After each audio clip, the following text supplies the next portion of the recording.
Fernando Alonso was hit with a 20-second sanction at the Australian Grand Prix.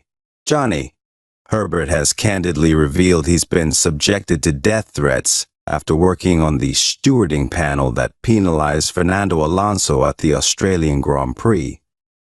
The Spaniard was found guilty of contributing to George Russell's dramatic last-lap crash, despite his Aston Martin vehicle not actually making contact with the Mercedes.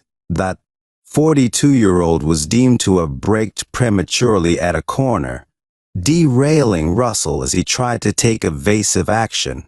Herbert, a former F1 driver and pundit for Sky Sports, was then part of the decision to hand Alonso a 20-second penalty, which saw him drop a place to 8th behind Yuki Tsunoda.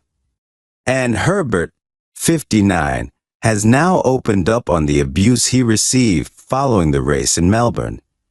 "I was a steward at the Melbourne GP, and the repercussions were awful," he said via the Mirror. "I got a torrent of death threats via social media." Herbert's profile inadvertently led to him being targeted, as opposed to his fellow penal members. "I am lucky I have got broad shoulders," he added. "I find it pathetic that I was the one thrown under the bus."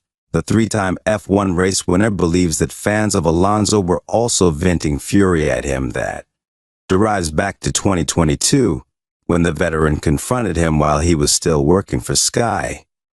"It goes back to Bahrain 2 years ago," Herbert continued. "Some years before, when he was with McLaren, Alonso had been on the radio slagging off the engine almost every race, saying it was like a GP2 engine. He was really vocal. I was working for Sky and said if Alonso didn't like it, he should leave the team.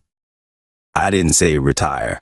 Then he came up to me live on air in Bahrain and had a dig at me, saying he was a world champion and would not retire and become a commentator because you were not a world champion. The fans then used that as a weapon against me after Australia.